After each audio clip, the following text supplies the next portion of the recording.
So we just finished shooting a bunch of content. That was fun. Always a blast. And we've been at it for over a year now. Yeah, Yeah, time flies. absolutely. So could you just introduce yourself and share a bit about your business or practice? Yeah, Dr. Jason Marr. I'm a naturopathic doctor and coach. I work downtown Vancouver, and I run a clinic called evokelife.co. We've got two locations around the Lower Mainland here in Vancouver. And when I came to you, Nima, at first it was about really trying to increase my reach and get more accountability in terms of creating content, because I was really missing that momentum in terms of the cumulative benefit of being in front of my clients and targeting those people. So that was what I was looking for when we first started working together. How did it make you feel having those challenges of getting in front of the right people? Yeah, it's frustrating because it's like I might put in a really good weekend or a week where I've created a bunch of content, and then there's all the downside of like the editing and going through all the footage and all the additional hard drive space that you've got to have for that. So that was a really big challenge for me because that's not my job, right? And that's not what I sort of envisioned as being my job. So it was really painful that I could get some good work done. It would take me a long time and there's value in it, but I don't know that I was really getting the revenue generation from that because of how much time it took me and how much frustration I would have with it. So yeah, it was frustrating because I couldn't stick with it. Couldn't stick with it. Yeah, makes sense. What were you hoping to achieve when you started looking for help? Yeah, I really wanted to see the following increase. So specifically looking at Instagram followers. Obviously, we want to see conversions to program sales and new patients. So having a funnel or a process that is proven and that we can tweak over time to see not just that there's an increased following, but also that's going to yield increased revenue. Those were sort of the metrics that we wanted to make sure that we were tracking. What wasn't working in your business at the time? Me and video. Not what wasn't working is that I wasn't staying accountable to doing the video. So I guess I wasn't working specifically on the video content piece and getting in front of people. So and that's difficult. You've got you. I mean, I grew up and went through med school and thought about what my practice and what my career was going to look like. And I was under no misconceptions that there was going to have to be a lot of branding and marketing and business stuff involved. And that's part of the reason why I signed up for this job. And I love that part. I love working on all aspects of my business. But I didn't want to spend half my time, especially on the marketing side of things, editing video, watching video, and then, it's hard to have the expertise in the cameras and the lights and the setup and the frameworks and the even the like script production and stuff like that. Those are things that you can learn, but that's ideally not part of your day-to-day job, right? They don't teach that in med school, huh? No, they don't teach you that stuff at all. What did these challenges make you feel like personally or professionally?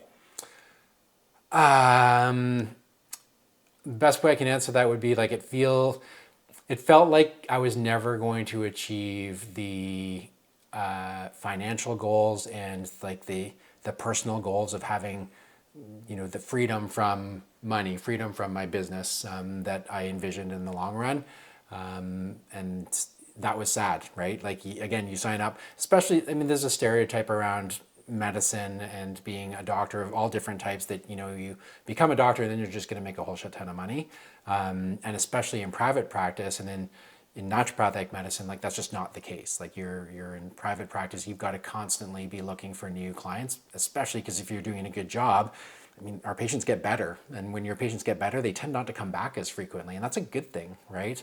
And that's what we derive a lot of joy from. But that means you're constantly looking for new patients. And so if you don't have a system that's going to drive new patients in on an ongoing basis and to get you in front of new patients, then you're going to end up with huge lulls in your practice. And I see this all the time when I coach new grads, where you get really busy and you think, holy shit, I'm going to make it, I'm going to be rich.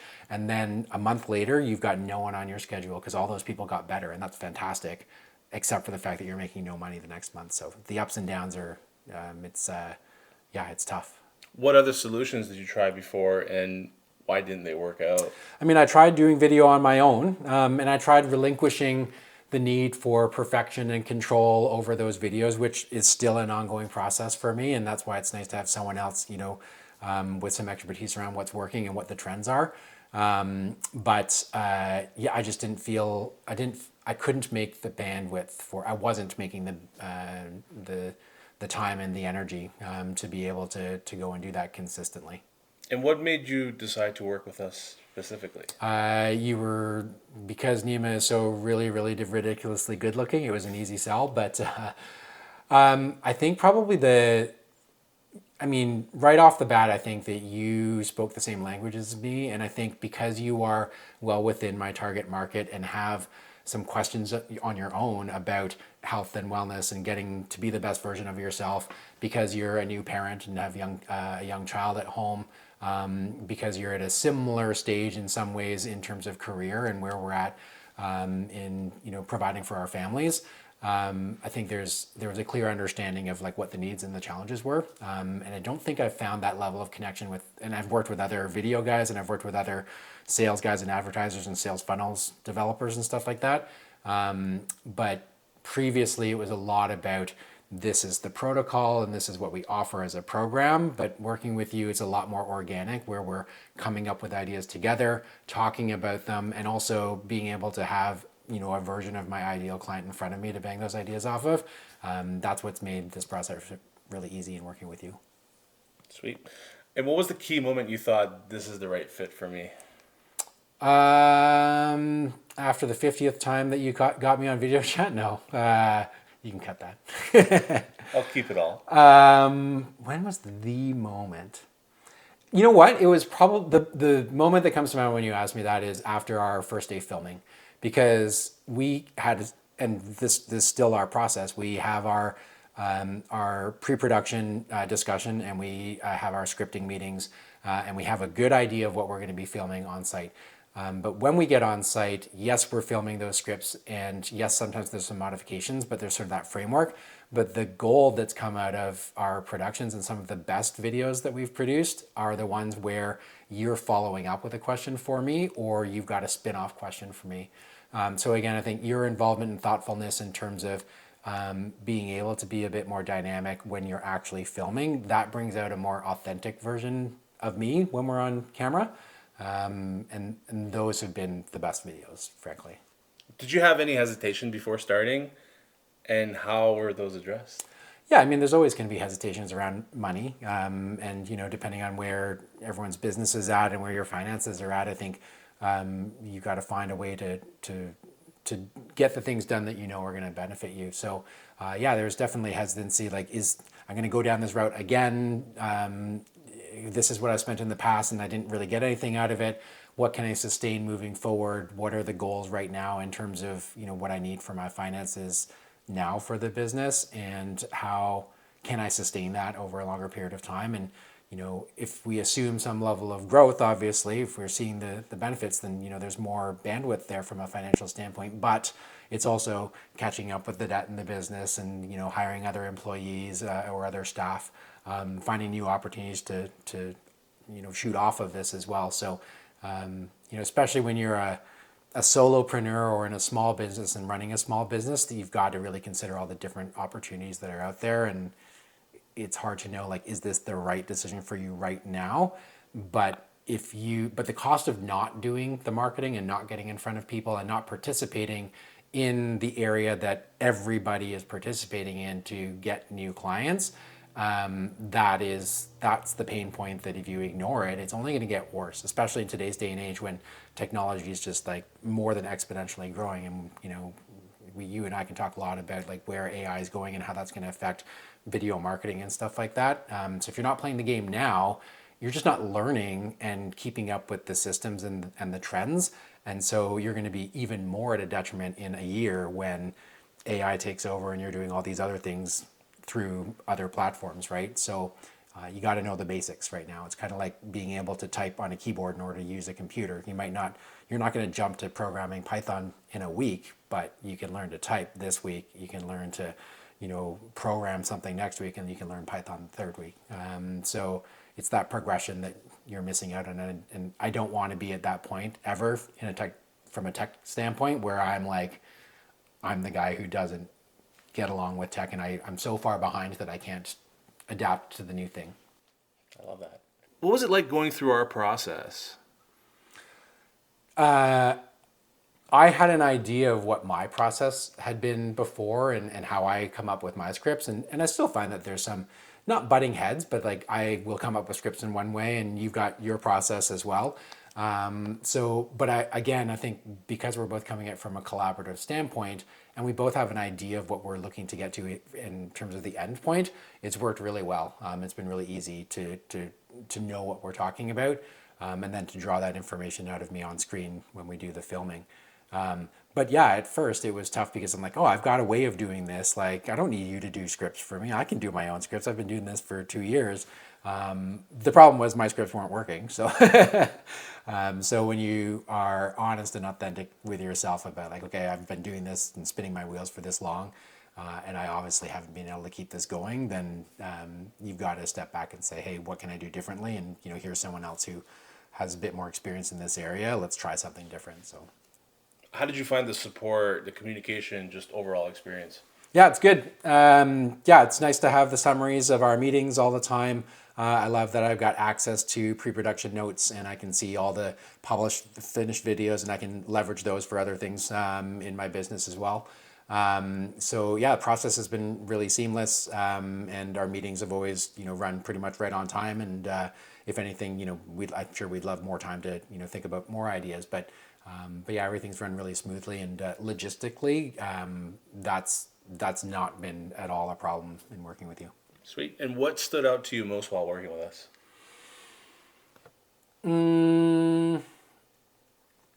Probably, I think what stuck out the most in working with you is the more collaborative process. Whereas, and I've talked about coaching a lot, and there's a difference between telling someone how to do something and just like giving them a program or giving them fish, and as opposed to teaching them how to fish, right? It's kind of like the classic analogy. And so again, I think the collaborative approach where it's like, hey, what do you think about this? Or what did you want to talk about?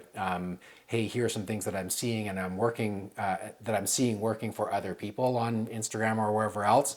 You'll shoot me videos and tell me, hey, take a look at this and tell me what you think, or what's your feedback on this, or how would you react to this? And that's led us to a bunch of different ideas. So yeah, I think the collaboration and the ease of working with you personally has probably been the thing that's been the most defining factor in why this is working. What specific results have you seen since working with us? Yeah, so we're definitely seeing an uptick in terms of the rate of growth for our Instagram account. So that's my personal, like my professional Instagram account, as well as my clinic's Instagram account. Obviously, we're posting on a very regular basis now, and so getting in front of people, we're getting contact through Instagram, we're getting bookings directly through Instagram, and the conversion rate's very good for any of the conversion funnels that we're running.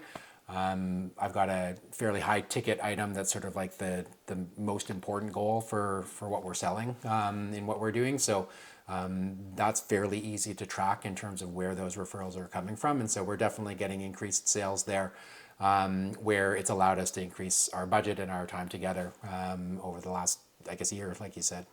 Sweet. How much have you made? Oh, Jesus, you should have asked me to look into that number beforehand.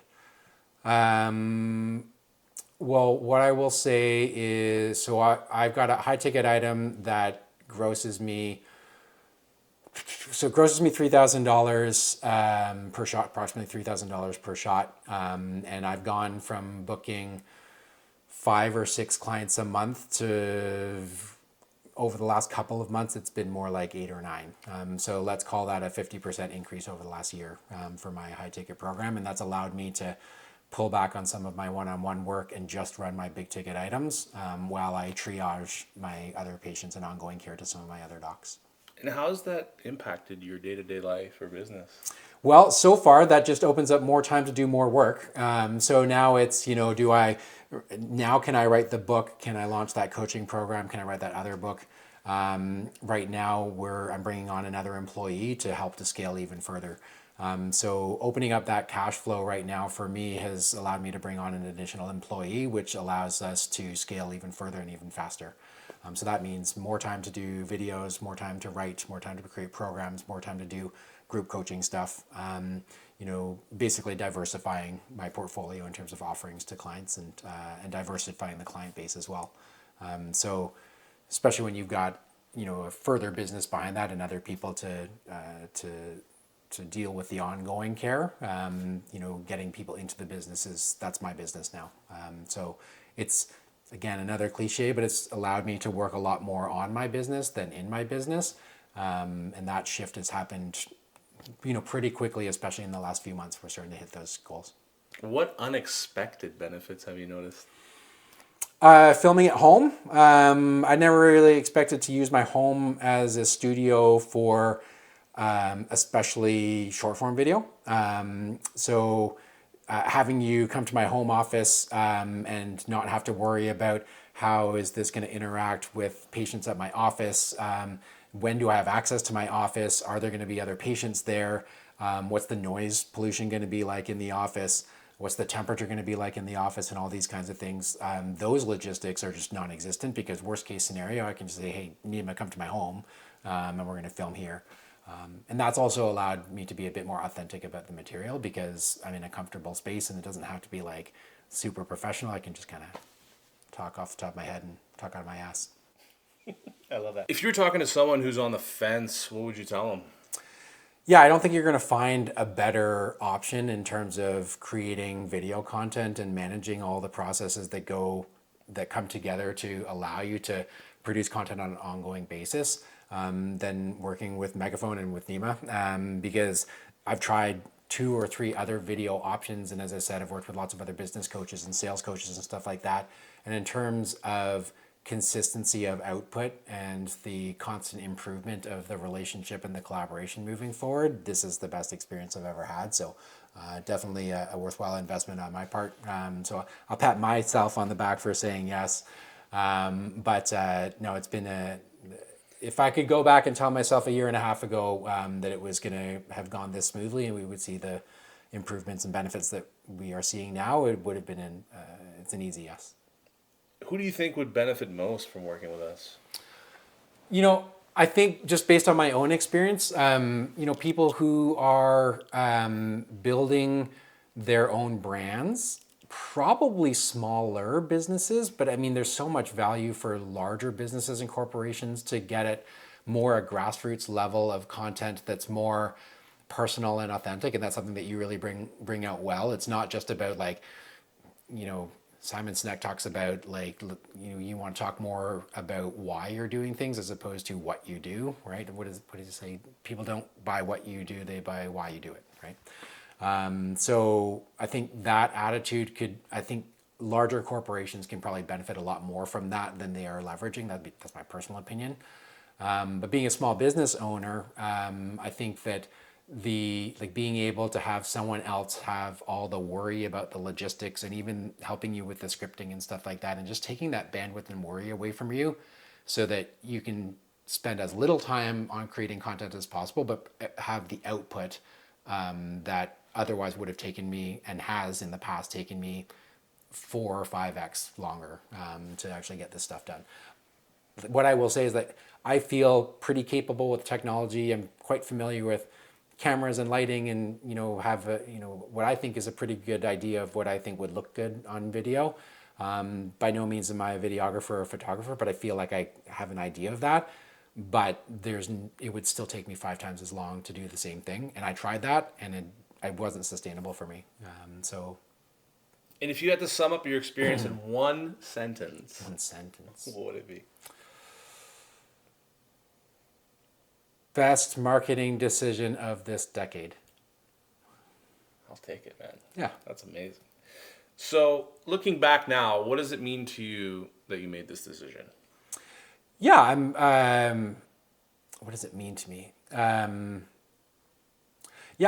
really grateful for the bandwidth that it's opened up, and it's allowed me to hit some major goals in terms of where I wanted to be personally and professionally with my business and with my clinics. I had some specific goals last year in terms of where I wanted my programs to be, and I hit those goals. This year has been about scaling and getting to the point where I can step back from my one-on-one practice and start to triage more to other employees in this case, and to hire that additional employee. And that's achieved. And now, again, we're just further scaling for next year and increasing other programs and looking for other business opportunities that we can then continue to leverage video content for. So I'm really grateful for the opportunity to have not just been working with you right now, but also for what else that's allowing me to do in growing my business. Where do you see yourself going next now that you've built all this momentum? Yeah, so the next step for me is only running my high ticket item. That's my only responsibility in my business, and allowing other people to take on, the revenue generation and the more ongoing sustainability piece, retention. So that's the next step, and then it's new offerings. So group coaching stuff that I've been working on in the background, writing a book probably, revamping some of the old courses that I've done in the past, and applying that to the career, and allowing all of those things to kind of synergize, right? Writing the book leads back to the programs, leads back to the content, etc., and also sells more books potentially with the video content. If and when you go on a book tour, can I come with you? Yeah, you can do all the video on the book tour You got it. in Hawaii. You got it. Absolutely. Thank you so much, Dr. J. Yeah, man.